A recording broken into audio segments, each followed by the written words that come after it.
Welcome friends, स्वागत है आप सभी का हमारे यूट्यूब चैनल पर। और पिछले कुछ क्लासेस से हम लॉ ऑफ केमिकल कॉम्बिनेशंस पढ़ रहे हैं।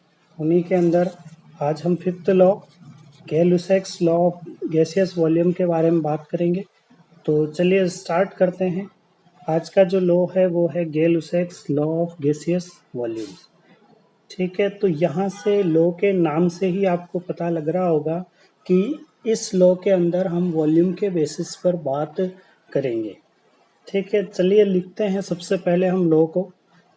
तो लॉ हमारा कहता है व्हेन गैसेस आर प्रोड्यूस्ड और combine in a chemical reaction they do so in simple ratio by given volume if all the gases are at same temperature and pressure।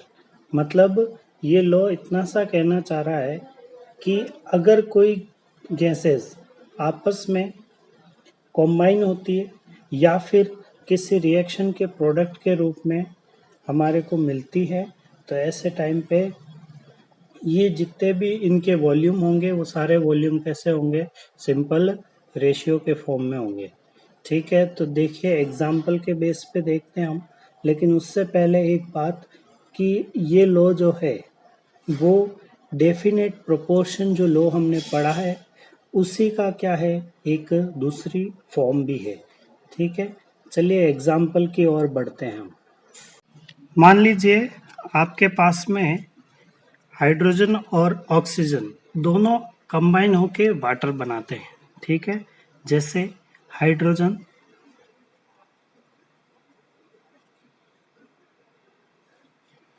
और oxygen दोनों कंबाइन हुए, इन्होंने क्या बनाया, वाटर। ठीक है, अगर ये दोनों कंबाइन होके वाटर बना रहे हैं तो हम इस रिएक्शन को ऐसे भी लिख सकते हैं, हाइड्रोजन जो होंगे वो हमारे को 2 हाइड्रोजन की ज़रूरत पड़ेगी, एक ऑक्सीजन होगा और ये मिलके 2 क्या बना देंगे, वाटर बना देंगे।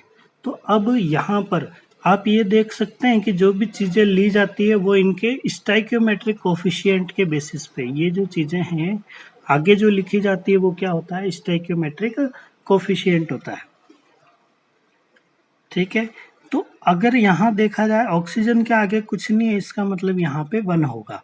ठीक है, ये आपको मान के चलना है। अब इसके आगे अगर हम देखें तो यहाँ इन्हीं के बेसिस पे, तो यहाँ आप ये देखेंगे, अगर मान लीजिए मैं हाइड्रोजन जो है, ठीक है, ऑक्सीजन जो सबसे कम है, स्टोइकियोमेट्रिक कोफिशिएंट इसका 1 है, तो यहाँ से स्टार्ट करते हैं।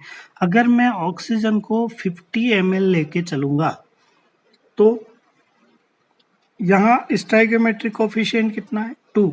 इसका मतलब ये इसका दुगुना चाहिएगा, मतलब यहाँ 100 ml लेना पड़ेगा।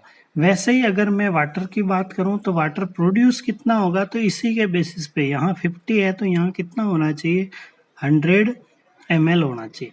तो अब अगर मैं रेशियो की बात करूं तो रेशियो आप सिंपल सा हमेशा याद रखें कि जब हाइड्रोजन और ऑक्सीजन की रेशियो की मैं बात कर रहा हूं तो हाइड्रोजन मैंने कितना लिया यहाँ पर 100 ml, ऑक्सीजन कितना लेना पड़ा हमारे को 50 ml। तो जब इन दोनों का रेशियो निकाला जाएगा तो कितना आएगा, 2:1 रेशियो। इसका मतलब ये सिंपल रेशियो है कि नहीं, और सिंपल रेशियो अगर है तो हमारा लॉ भी क्या कह रहा है कि व्हेन गैसेस आर प्रोड्यूस्ड और कॉम्बाइन